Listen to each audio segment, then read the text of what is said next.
só para apresentar, né? Mestre em linguagem, cognição e uso especialista em atenção à saúde e à saúde do idoso e mentora. Apaixonada pela fonoaudiologia, há 10 anos atua no mercado transformando a vida dos seus pacientes com atendimento humanizado e de excelência. Dedica parte do seu tempo também a ensinar fonoaudiólogas a se posicionarem no mercado de trabalho, mentorando-as para que se valorize e alcance liberdade financeira através do reconhecimento profissional. Então, ela vai comentar hoje, o tema vai ser a atuação da fonoaudiologia nas ILPIs. Boa tarde.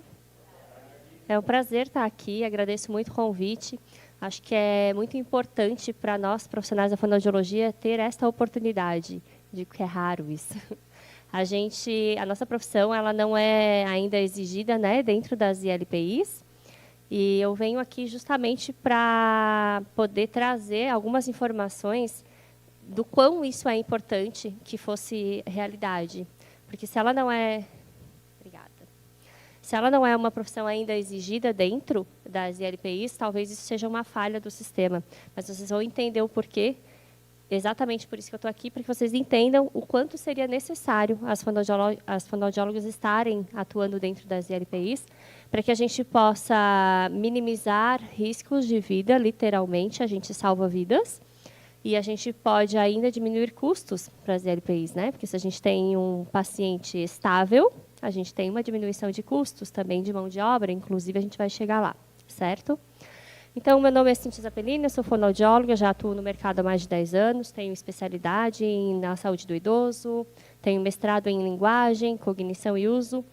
A gente atua muito com pacientes neurológicos, então hoje o meu público realmente é 100% pacientes neurológicos. Eu atendo ainda crianças e aí idosos, né? Não só o adulto idoso com pós-AVC, Alzheimer, Parkinson e outras demências, enfim. Atendo também síndromes raríssimas, certo? Então, a gente vai falar um pouquinho. Eu fui muito objetiva nos slides, eu sou muito objetiva na parte escrita. Eu acho que a gente precisa pensar e trazer a parte real, né? A parte clínica, aí para tentar despertar em vocês a importância desse olhar para a fonoaudiologia. É claro que eu digo que todo paciente idoso, a partir dos seus 60 a 65 anos, deveria ser um paciente acompanhado pelo fonoaudiólogo. Talvez não de recorrência, não semanalmente, mas acompanhado a cada mês, a cada semestre, enfim. Por quê? Porque quando a gente vai ficando mais velho, a gente vai perdendo mobilidade, a gente vai perdendo força, a gente vai perdendo capacidades fisiológicas. E aí, o paciente idoso, ele é encaminhado para o médico, para um fisioterapeuta, porque tem problema de coluna, porque tem dificuldade no caminhar, porque perde um pouco de mobilidade, e não é encaminhado para o fonoaudiólogo. Mas esse paciente, esse idoso, ele apresenta uma perda de funções também na sua mastigação e na sua deglutição. Ora, se a gente tem músculos que envolvem movimentos motores de pernas e braços que perdem funções, a gente, obviamente, também tem perda de funções na parte motora da mastigação e da deglutição. A gente tem 38 músculos envolvidos na mastigação e deglutição. Se a gente perde função de músculos grandes, a gente também perde desses pequenos músculos envolvidos na mastigação e deglutição. Então, eu vou bater muito nessa tecla, eu vou trazer depois outras áreas de atuações da fono, mas eu vou falar muito dessa questão da mastigação e deglutição, porque aí é onde a gente literalmente perde vidas. Quem aqui já ouviu falar, né, daquele idoso que se afoga com a saliva, que quando toma água está sempre se afogando, aí ele começa a entrar em desidratação. É aquele idoso que deixa de comer literalmente porque está sempre se afogando e aí prefere não comer. Obviamente, é o idoso que tem perda de elementos dentários, e aí ele mastiga só de um lado, não mastiga do outro, porque perdeu um dente, ou a prótese está super mal adaptada, e aí ele deixa de comer, perde peso, desnutre, desidrata porque não toma água, porque afoga, e aí perde massa, entra em sarcopenia, e muitas vezes vem a óbito ou complicações clínicas gravíssimas, literalmente por conta da ponta, da falta de alimentação adequada, certo? Então, a gente vai trazer bastante esse tema aí para vocês. Então, a gente pensando aí, né, nessa perda de função por ser idoso apenas, já é super significativo esse acompanhamento com o fonoaudiólogo. Aí seria o ideal, seria uma utopia a gente pensar na questão de um fonoaudiólogo em cada residência, acompanhando literalmente todos os seus pacientes. Seria o ideal. Mas a gente sabe que às vezes isso não é possível, até por conta de falta de profissionais. A gente vai ver aí, hoje em Criciúma, quem precisa de fonoaudiólogo tem bastante dificuldade de encontrar, porque infelizmente é a realidade. A gente não está formando tantos profissionais quanto o mercado deveria ter, certo? Mas se a gente pensar na realidade, se a gente tiver um profissional sendo orientando a equipe técnica e capacitando os técnicos de enfermagem, os cuidadores e a própria equipe de gestão, essa equipe, o profissional fonoaudiólogo, ele tem a capacidade de coordenar equipes de técnicos de enfermagem, de cuidados, para que vocês, na prática, pelo menos minimizem problemas graves aí de pneumonia aspirativa, por exemplo, certo? Então, uma das principais atuações da fono, eu realmente acho, eu vou falar de 4 principais, então, a orientação da oferta alimentar das equipes, tanto de cuidadores, técnicos da própria equipe de enfermagem, de gestão, a avaliação trimestral dos pacientes, eu acho que pelo menos uma avaliação a cada 3 meses de todos os idosos que estão na casa, para a gente acompanhar a involução ou a evolução, né, das questões alimentares de cada um desses residentes. Uma capacitação mensal de toda a equipe, aí vou falar ali na frente um pouco mais de todos os outros aspectos da fonoaudiologia, que são inúmeros, que abordam aí os idosos, e encontro com familiares, que a gente vai falar ali na frente também. Então, o primeiro deles é a orientação da oferta alimentar segura. Eu realmente julgo esse o papel mais importante da fonoaudiologia dentro das ILPIs. É aqui que a gente vai salvar vidas, certo?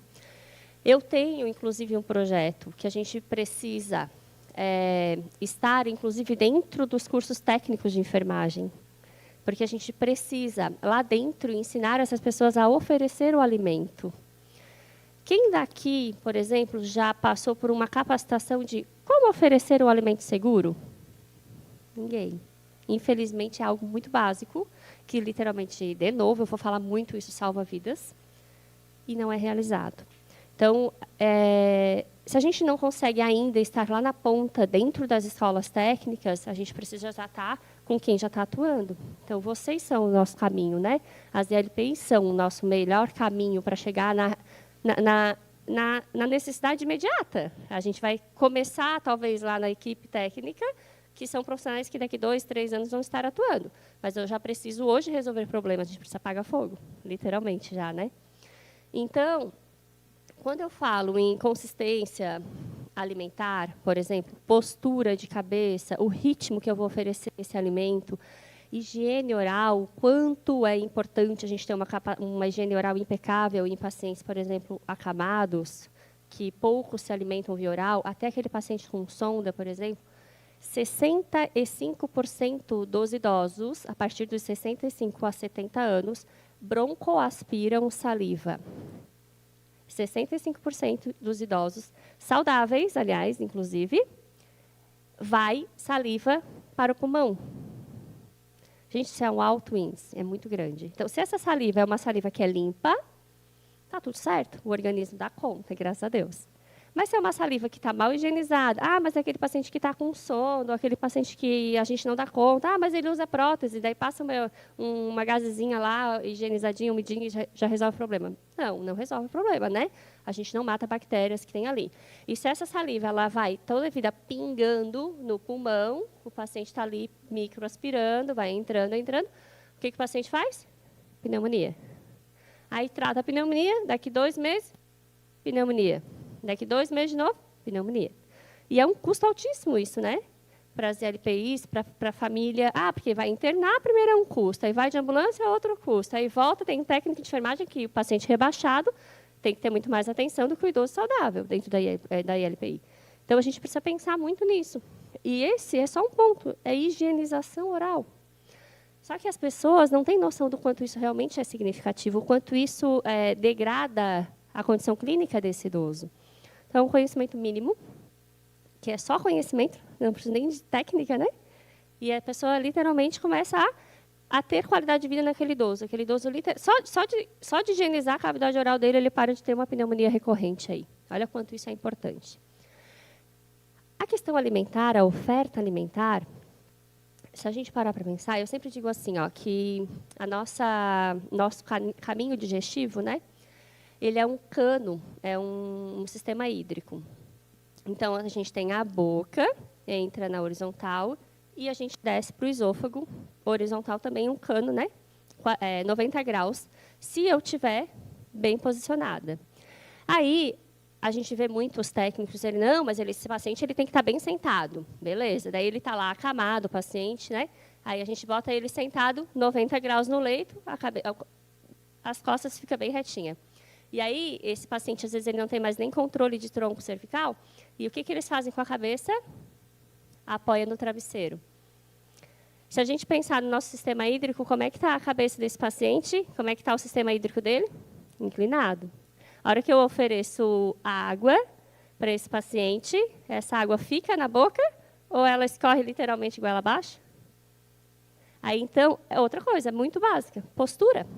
Ah, mas a gente ouviu lá no curso técnico deles, eles escutam isso realmente. É 90 graus o tronco. Mas resolve o tronco, está 90 graus e a cabeça inclinada? Nada, muito pelo contrário. Eu posso até estar com 45 graus de inclinação na cama, mas se o pescoço estiver a 90 ou até um pouquinho menos, eu protejo via aérea. Por quê? Porque enquanto eu não faço um start de deglutição, quem está aberto é o pulmão, não é o estômago, não é o esôfago.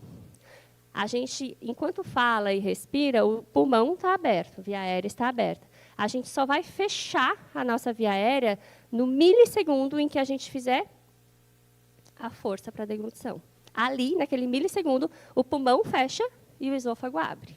Fora isso, quem está aberto e recebendo qualquer coisa é o pulmão, quando eu estou com aquela cabeça elevada ali. Postura é muito simples, mas o profissional que vai dar a comida também não sabe. Então, a gente pode salvar uma vida só dizendo para esse pessoal que oferece o alimento, que lida diariamente com esses pacientes, que ele precisa estar com o pescoço bem posicionado, não é a coluna, certo? Consistência alimentar. Se a gente parar para pensar, se esse idoso é um idoso que é enfraquecido, né, tem uma perda de massa muscular e ele não tem força, aquela força tão eficaz, eu preciso pensar. Eu vou dar consistência pastosa, né? A gente generaliza aí, a gente chega nas ILPIs, o idoso está lá só com a comida pastosa para não correr risco, beleza? Realmente, a consistência pastosa é muito mais segura do que aquela consistência que tem os grânulos, né? Tudo aquilo que a gente come e fica catando migalhinhas na boca, um coco ralado, um amendoim, se fica parado na nossa boca, que a gente tem força para juntar e engolir, imagina na cavidade oral do idoso. E se fica na cavidade oral, obviamente, fica também na laringe, fica na parte inferior, certo? Então, isso realmente é uma das coisas que a gente tira, abomina muito, tem um desespero de pensar em um coco ralado dentro de uma ILPI, por exemplo. Mas, um pastoso, vamos lá. Eu vou dar um purê de batata para o idoso, porque é seguro, porque é macio e beleza. Ou eu vou dar um purê de aipim. Os dois são pastosos, homogêneos. Qual é a diferença entre eles? Um é macio e liso. O purê de batata é mais fininho. O aipim, ele tem aquela adstringência. Quando a gente come o aipim, a gente fica juntando na nossa mucosa da cavidade oral para poder engolir, certo? Se eu tenho que fazer força para juntar esse purê de aipim e catar ele na boca, o que ficou parado aqui, tudo grudado na garganta do idoso? O aipim. Então, não é só consistência, também tem a adstringência desse alimento. A gente precisa pensar nisso e passar isso para cada idoso, para cada técnico de enfermagem, para ele ter noção disso. Para a equipe de nutrição, para a equipe da cozinha, para saber, é só pastoso? Não, mas o que é? Quanto é isso, mais ou menos, adstringente? Eu também preciso saber, certo? Então, orientar a equipe técnica de enfermagem sobre os cuidados na hora da oferta alimentar, eu diria que é o nosso papel principal dentro das ILPIs, certo? Eu ainda arrisco dizer que não precisa nem ser tão recorrente, né? Apesar de que dentro das ILPIs, das instituições, acaba tendo um giro muito grande de profissionais, assim. Mas uma vez a cada 3 meses, sabe? Assim, ir lá, levar o conhecimento, falar um pouco sobre isso, sobre qual é o ritmo dessa oferta. É algo muito simples, não é algo tão custoso para a ILPI, levar o profissional para dar um curso desse. vendo o quanto isso vai gerar de qualidade de vida para esses idosos, né? Quanto mais o idoso rebaixa, quanto mais ele tem infecção, cada vez que ele vai para uma infecção, ele nunca volta no mesmo nível, né? Ele volta sempre um pouquinho pior. E aí ele volta um pouquinho pior, ele exige mais dependência. E ele tem mais dependência, tem que ter mais equipe técnica. Às vezes, um profissional não dá mais conta, daí já tem que ser 2. Então, isso vai gerando um custo muito maior para vocês da ILPI. Então, realmente, acho que investir em conhecimento, em orientações, acho que seria bem interessante aí, certo? Então, realmente é para diminuir, obviamente, né, a gente está pensando lá no idoso, diminuir o risco dele de uma aspiração, penetração e broncoaspiração, fazendo pneumonias recorrentes, e aí, automaticamente, volta para casa um benefício aí, visto que não vai ter que ter tanto investimento em profissionais. Eu sugiro sempre um acompanhamento, no mínimo, a cada 3 meses, de todos os idosos que estão lá. Por quê? Porque um idoso que é neurológico, um Alzheimer, um Parkinson, ou alguma coisa que tenha uma gravidade aí, né, um acometimento neurológico, o desenvolver dele é muito rápido, às vezes. A cada 3 meses, às vezes, ontem, há 3 meses atrás, ele comia um pastoso semissólido, mas ele evoluiu e agora eu preciso passar para outra orientação. Ou aquele tempo, aquela velocidade de comida daquele paciente não pode mais ser aquela. Agora, a técnica que vai dar a oferecer o alimento, ela precisa entender que o paciente piorou e ele precisa de um pouco mais de manobras. Orientar em pacientes neurológicos quais são as manobras de proteção, que tipo de posição de cabeça que eu posso fazer para que aquele idoso tenha uma postura mais segura. Paciente com Alzheimer perde sensibilidade, então resolve eu dizer, fulano, o senhor está com alimento na boca, vamos comer de novo? Não esquece, o senhor tem comida na boca, vamos comer? Engole para mim. O paciente com Alzheimer, ok, funciona, porque ele perde sensibilidade, ele não faz a parte motora, ele esquece literalmente que a comida está na boca. Mas para o paciente com Parkinson não resolve, ele tem lucidez, ele perde força. Então, para o paciente com Parkinson, resolve fazer uma manobra. Eu tocar na laringe dele, ele vai responder. E aí, para quem é que eu tenho que fazer que tipo de manobra? Que tipo de postura do técnico, do cuidador para aquele paciente? Precisa saber qual é a doença de base dele, para saber qual é a melhor orientação a dar. Então, eu sugiro, de verdade, um manejo fonoaudiológico, daí sim, uma avaliação clínica de cada um dos pacientes que lá estão, ou, pelo menos, os que têm aí as doenças mais importantes, ou que interferem diretamente, né, na relação oferta alimentar, para que a gente possa tentar adequar a oferta alimentar mais segura, a conduta dessa oferta alimentar, especificamente para aquele paciente. Aqui eu trago um pouco dos assuntos que a fonoaudiologia pode estar abordando, né? Aspectos de linguagem.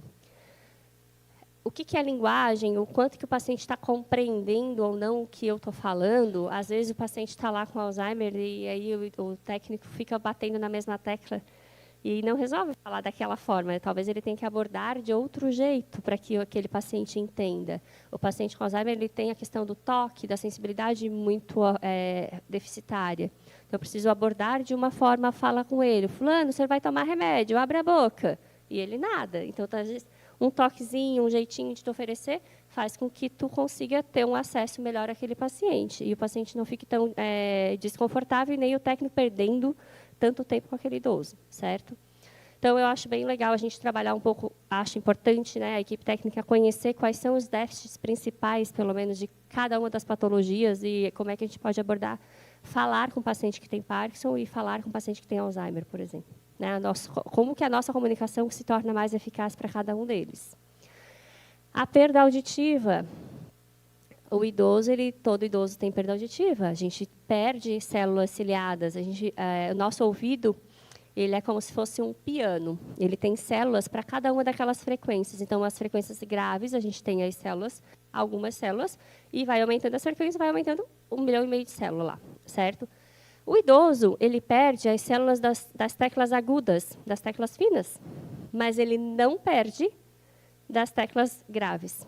E aí, se eu falar para o fulano, eu não sei o que é sapo, sabe o que ele vai ouvir? Apo. Ele não vai ouvir o S e ele não vai ouvir o P, porque o S está numa frequência altíssima, que ele já perdeu lá com seus 65, 70 anos. E o P, ele vai perder lá com seus 75, 80, 85. Tá? E aí eu fico lá gritando com ele, né? E aí, se eu estou de costas, gente, o paciente literalmente não vai ouvir. Se a gente está com um rádio ligado a um volume de 80 decibéis, o idoso vai ouvir como se o rádio estivesse no volume de 10 decibéis. Então, eu estou lá gritando e o idoso está ouvindo bem baixinho. Assim. E ainda falhado. Se a gente pegar um teclado com metade das teclas pifadas e eu tocar uma música, talvez a gente nem reconheça que música é, porque as teclas estão pifadas. E é o que acontece com o idoso. A gente, sabe aquele idoso que diz, eu escuto, mas eu não entendo o que a pessoa está falando? É literalmente essas teclas pifadas. Porque ele vai ter teclas que ele ouve, que são as vogais, e os sons mais graves, mas ele não ouve os sons mais agudos, o S, o F, o V, o Z, que são as nossas fricativas. Então, dentro de uma palavra que tem S, Z, F, V, nenhum desses sons o idoso ouve. E a gente fica lá, querendo falar com ele de costas. Não vai ouvir, porque ele vai fazer leitura labial.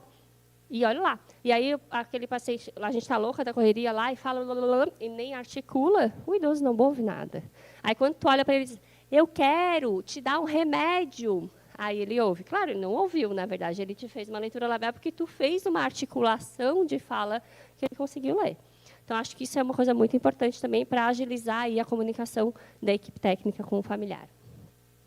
O uso de sonda, né? Eu acho que em grande quantidade a gente tem aí o uso de sondas gástricas, naso e gástrica, enfim. Acho que isso é outra importância, assim, a gente vê muito. Alguns idosos meus que são comunicativos, assim, referem muito refluxo. Eu já vi muito broncoaspiração de refluxo, porque passou a dieta rápida. Aí passa a dieta rápida, porque não tem tempo de ficar lá, né? 40 minutos passando a dieta, e aquele equipe que abre, daí abre demais, fecha, para, bloqueia. A gente sabe que aquilo é difícil. E aí, o que a gente faz? Joga aquela dieta bem rápida. O idoso que fala comigo, eu escuto muito e vejo nitidamente o refluxo. Passou a dieta rápida, a comida está na boca. O paciente gospe a dieta. Aí, isso fácil, né? O idoso que fala, tá bom, né? E aquele que não fala, e aquele que realmente é aquele mais comprometido que não fala. Aí ele fez uma pneumonia, e a gente não sabe de onde é que veio a pneumonia. Aí, quando começa a observar o idoso, ele está lá com baita de um refluxo, e a dieta está ali voltando. Às vezes o volume, às vezes a qualidade da dieta, isso tudo interfere. Às vezes tem que dar a medicação para refluxo, uma questão para agilizar o trato gastrointestinal, para poder não voltar, não fazer refluxo, não fazer broncoaspiração e não fazer pneumonia. Olha o ciclo, a volta que a gente dá, né? Então, acho que isso é bem importante também conhecerem um pouco sobre isso. E, obviamente, todas as doenças neurológicas, compete à fonoaudiologia também orientar sobre todas as perdas funcionais aí de mastigação, deglutição, de novo, e toda a questão de linguagem, certo? E eu acho que uma cereja do bolo seria encontros com familiares. Por quê? Quem aqui trabalha em LPI? Fala para mim, quem é prático da LPI. Quantas vezes a gente tem aquela restrição, né? A fono passou, só pode dar dieta pastosa, não pode dar líquido. E aí, na hora da visita familiar, o que eles levam? Comida. É verdade? É, não é? Trabalheira do caramba, né? É bem isso mesmo. É muito difícil. Por quê? Porque se a gente não conscientizar a família e apenas vir numa restrição, não pode. Mas por que não pode, gente? Quando a gente convida alguém para ir na nossa casa, o que a gente oferece? Um café, uma comidinha. A nossa cultura do cuidar é oferecer comida. É ou não é? E aí, como que a gente quer, do dia para a noite, que o filho, que já está com o pai numa ILPI, né, que já tem toda uma questão cultural, aí ele vai lá visitar o pai e não leva nada? Como não leva nada? Eu preciso cuidar do meu pai, eu preciso dar água para o meu pai, eu preciso dar um cafezinho para o meu pai.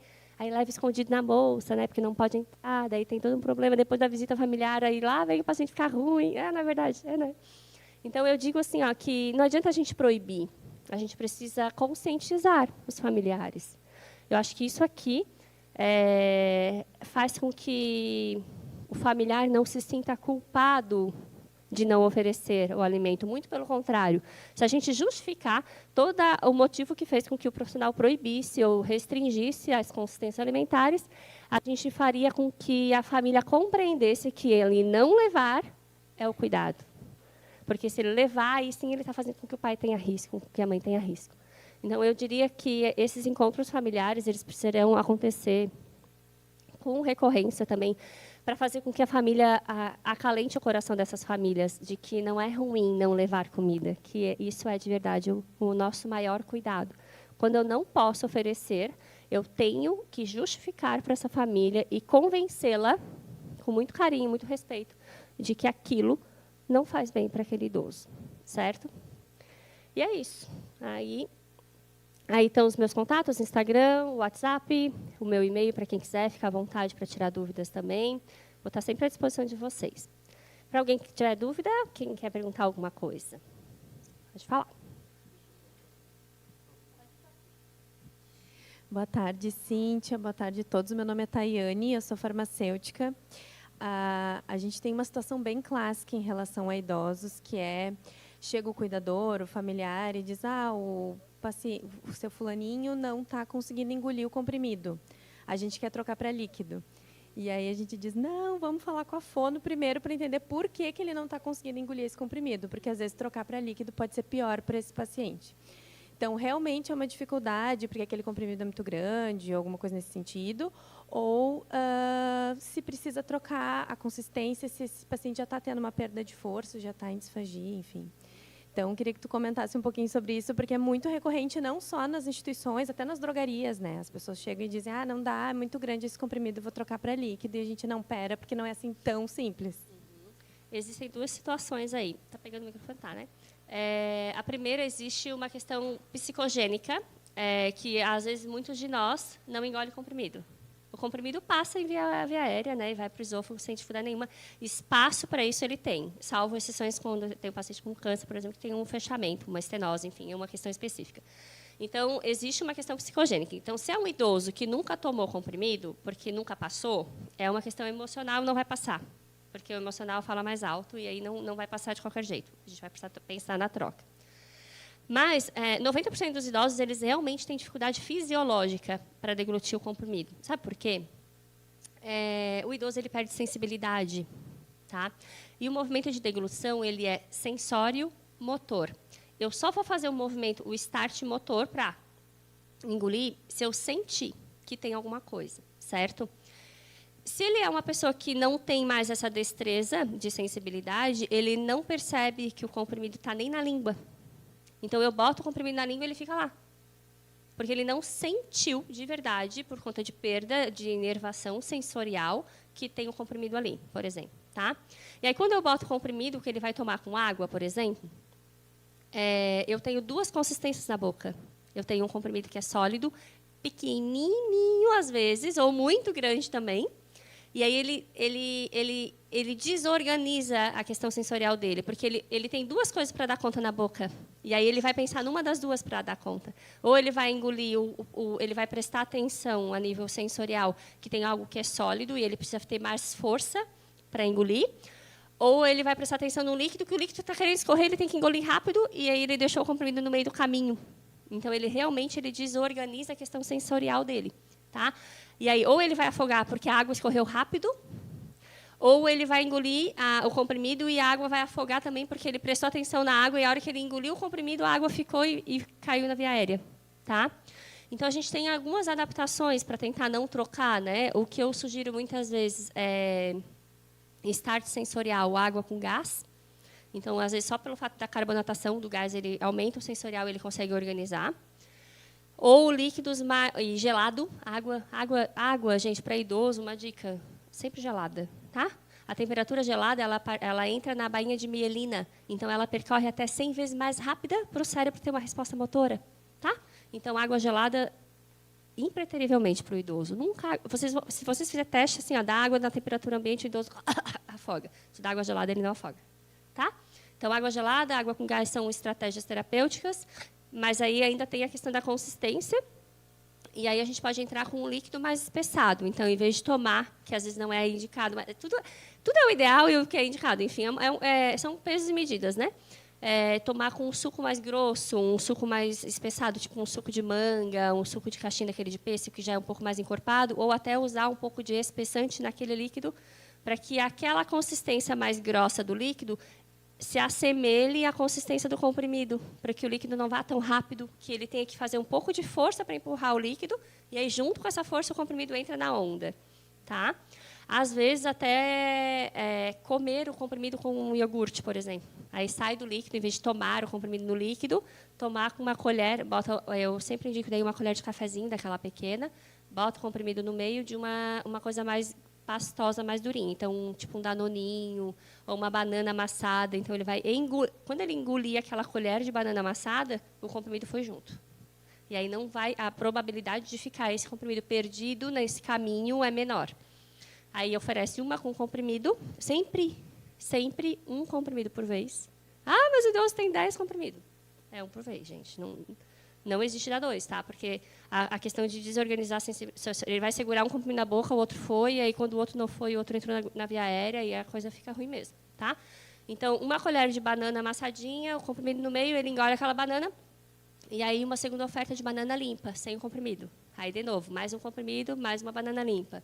Então, a estratégia da banana ajuda muito, tá? Ou do iogurte mais geladinho aí, ajuda bastante.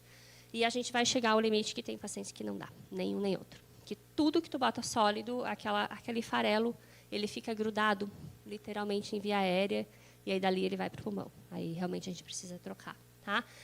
São algumas estratégias que dá para generalizar, e em alguns casos bem específicos, aí realmente avaliação e conduta fonoaudiológica para te ajudar um pouquinho mais especificamente. Certo? Mais alguém, alguma outra dúvida? Pode falar.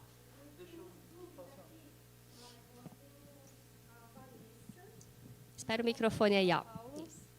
A Vanessa, que nos acompanha de São Paulo, ela disse que as tuas dicas foram maravilhosas. Opa, que bom. Certo? Obrigada, a Vanessa. Regina também, então, só elogios aqui, palestra maravilhosa da Cíntia. Opa, que bom. Fico bem feliz. Obrigada, gente. Então, é isso. Acho que o que eu tinha para passar para vocês é isso. Realmente, a fonoaudiologia faz a diferença nas ILPIs. Eu acho que a gente não precisa estar necessariamente só atuando dentro com os pacientes. Acho que isso é importante, seria válido, mas se a gente não tiver essa competência, essa condição de atender a todos. Mas está vendo que a orientação ela faz diferença?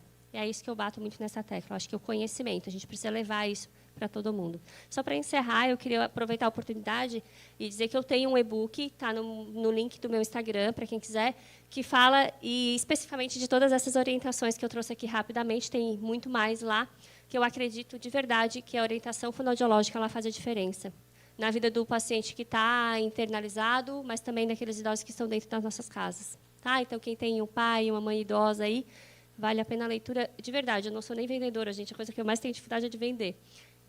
Mas, realmente, o conhecimento faz a diferença e ele salva vidas e o e-book está maravilhoso para isso. Tá bom? Gente, obrigada mais uma vez, Gustavo.